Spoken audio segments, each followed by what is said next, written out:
안녕하세요. 오늘은 로마서 14장입니다. 14장, 15장은 특별한 결론이에요. 특수한 적용이라 할 수 있습니다.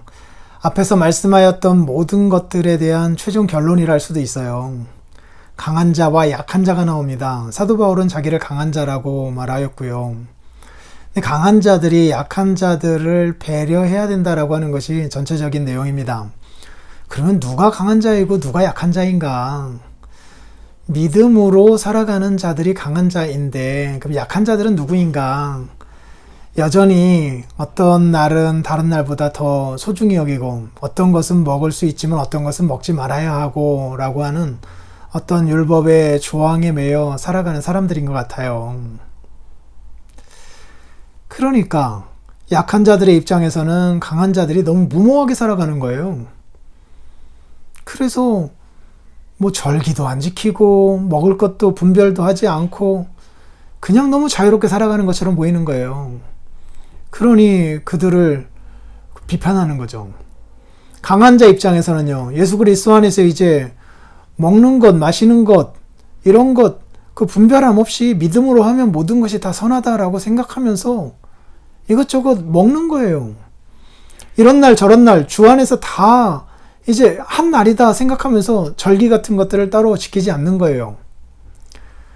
그런데 여전히 믿음을 중요하게 여기지 아니하고 어떤 조항에 매여서 살아가는 자들을 업신여기게 되는 거예요.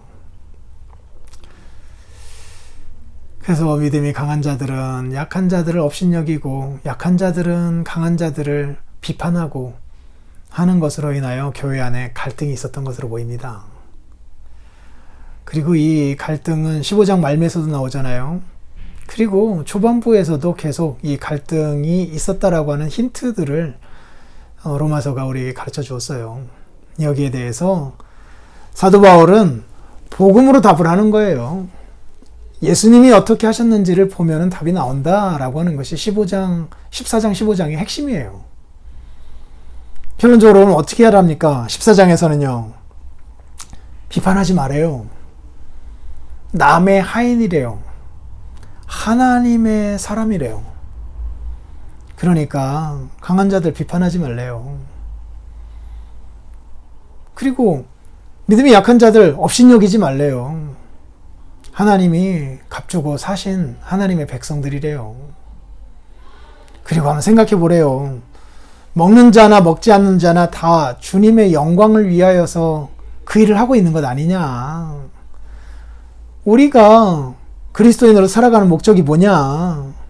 살아도 주를 위하여 살고 죽어도 주를 위하여 죽는 것 아니냐? 사나 죽으나 우리는 다 그리스도의 것 아니냐? 이것을 위하여서 주님께서도 죽으시고 부활하신 것 아니냐? 그 그리스도의 죽으심과 부활에 덧입어서 오늘 우리들이 부활의 생명을 갖고 살아가고 있는 것 아니냐? 그러니 비판하지 말아라. 업신여기지 말아라. 마지막 날 하나님 앞에서 다 직고하게 될 것이다. 하나하나 왜 그랬는지 변론을 해야만 하는 날이 온다. 심판대 앞에 서는 날이 온다. 라고 말씀합니다. 그러니까 비판할 만한 거리를 주지 말아라. 믿음이 약한 자들 앞에서 마음껏 먹고 하지 말아라. 그들이 고기 먹는 것들이 그들의 마음에 걸렸다라고 한다면 그들을 배려하는 차원에서라도 먹지 않을 수 있지 않느냐.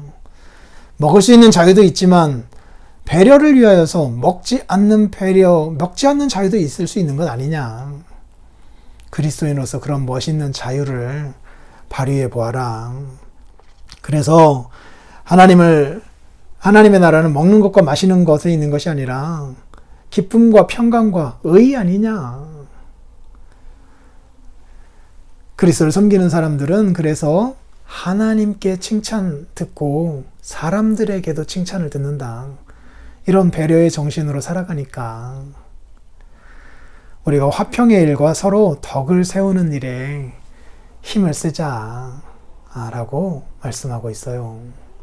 의심함으로 먹지 말고 이렇게 믿음으로 먹자. 그리고 믿음으로 배려하며 살아가자라고 권면하고 있습니다. 이러한 것을 구체적으로 우리의 삶에 어떻게 적용할 수 있을까요? 오늘날 이런 상황에서도 모여서 예배해야 된다. 어떤 사람들은 지금 상황에서 모이면 안 된다. 이렇게 다른 의견을 낼 수도 있잖아요. 하나님의 말씀 안에서 서로의 입장을 존중히 여기는 태도를 취하는 것으로도 나타날 수 있을 거예요. 그리고 우리들만의 어떤 기준 같은 거 있을 수 있잖아요. 우리나라 같은 경우에는 술, 담배 하는 사람들은 정말 그리스도인답지 못한 사람들이다 라고 하는 낙인을 찍게 되는데 꼭 그렇게만 볼 건 아니잖아요. 물론 그리스도인으로서 다른 사람을 위하여서 배려의 차원에서라도 술, 담배 하지 않는 게 좋은 거죠. 그렇게 적용할 수 있죠, 여기에서. 본질적인 거야 우리들이 양보할 수 없지만 그렇지 않은 경우에는 상대의 구원을 위해서 혹은 편안하게 그리스도인으로 살아갈 수 있게 하기 위하여서 배려하며 살아가는 일도 필요하다라고 하는 것, 그리고 그 모든 것은 그리스도 때문에 우리들이 그렇게 할 수 있게 되었다라고 하는 것을 말씀하고 있어요. 여러분들의 삶 속에서 적용할 만한 것이 무엇인지를 찾아보시고 각자 오늘 말씀을 따라서 적용해 보시면 좋겠습니다. 내일 뵙겠습니다.